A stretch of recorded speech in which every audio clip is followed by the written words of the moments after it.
Yeah. So my name's Paul Gagner. That's spelled Gagner. It's French. My wife and I own a company here in Kanab called Dreamland Safari Tours. We're a tour guide outfitter. We've been in business here in Kanab for 24 years. We'll be celebrating our 25th anniversary next year, along with the U.S.'s 250th birthday. Tell me a little bit about the tours that you lead. Where you go? What are the popular destinations for your groups? So Dreamland Safari Tour runs tours throughout the region here in southern Utah and northern Arizona. The Vermilion Cliffs National Monument is a super popular area for us. It has bucket list hikes for a lot of folks. We also lead hikes in the Grand Canyon, including backpacking trips as well as overnight car camping trips as well. And then we operate all the way up into Escalante, Utah, where we do backpacking trips up in that area. Most everything that we do is either hiking, backpacking, and photography related. We run a lot of photography workshops as well. Talk to me about how the seasonality of your business. When do you see talk to me a little bit about how your business changes over the year. Yeah, so spring and fall, the weather is fantastic in the desert. That's peak season. So April, May, September, October, those are our peak months. With that said, we're busy most of the year. We have folks that like to come in the off season. We see folks that like the cooler temperatures and such. And the other thing that helps us a bit is when the weather is really bad, a lot of these areas require high clearance four-wheel drive to access. And it's driving on bentonite clay, which is kind of like driving on black ice. And so a lot of folks end up calling and hiring a guide service to do that. So when the weather is terrible in the winter, that's great for us. So now let's specifically get into some of the impacts of the two fires that are burning. Well, I mean, there's 3 fires burning in our area, but yeah. The 2 closest that have just started. How have you seen any impacts to your business so far? Yes, absolutely. Anytime there's a disaster and there's a lot of news media about it, folks start to wonder whether or not they should still come to the area. Perception is reality. When people feel like the area is burning down, they decide they're going to either postpone or just fully outright cancel their trips. And so what we're seeing right now are cancellations from a number of folks like that. But what we would like to point out is the fact that the fires are around us, but they're in small areas. And there's lots and lots and lots of other areas that are open, that are accessible, and that aren't being impacted by the fires. And so while we're seeing an impact, we think that people should continue to come to the area. Yeah, talk to me a little bit about how, I think people associate Kanab and this part of southern Utah often with the Grand Canyon, but like you said, there's a lot of other destinations around here. Absolutely. What is still available for people right now? Yeah, so there's a lot of area that's open. Pretty much everything surrounding Kanab here is open. That would include things like Peekaboo Slot Canyon, which is an incredibly beautiful and popular slot canyon just north of town here. All the areas that are just east of town, the northern part of the Vermilion Cliffs where the wave is, Buckskin Gulch, everything that's up off of the Cottonwood and Scootampaw roads like Yellow Rock, places like that are all still open. So there's a lot of areas that are still open, and there's a lot of areas that people can still visit.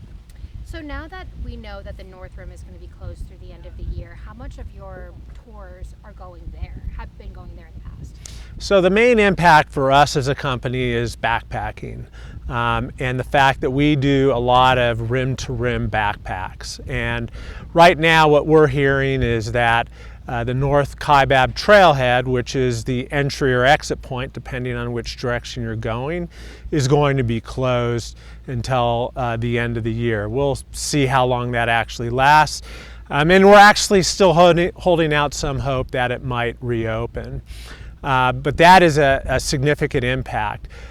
luckily, there are a lot of other really cool backpacking destinations, and so it's just causing a lot of work for our office, in that we're having to pivot a lot of folks, or working to pivot a lot of folks to other backpacking destinations.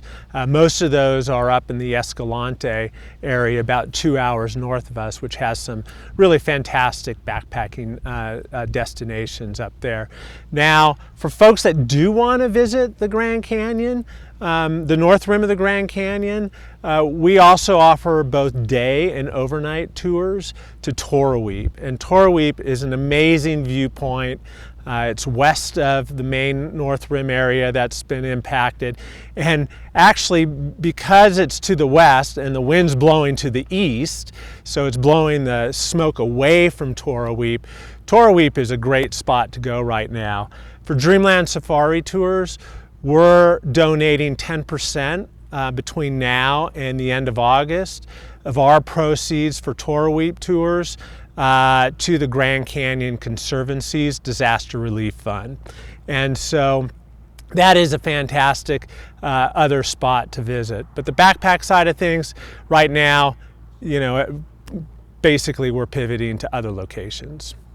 As someone who knows this land well, who recreates on it, who I'm sure you've just spent decades spending time on this land, what does it mean to see it burn right now? What has been the reaction?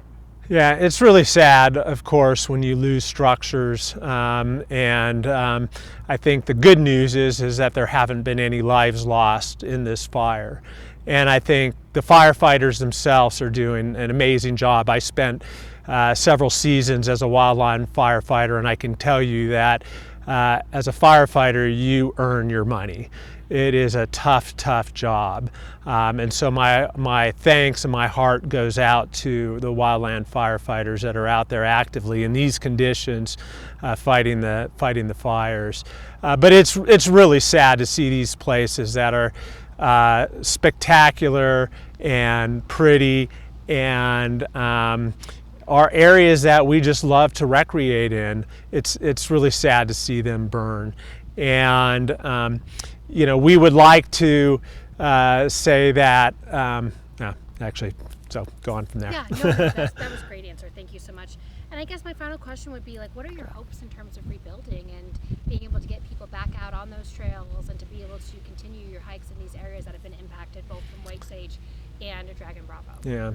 So for the Grand Canyon fire, we expect and would hope that things would get rebuilt out there.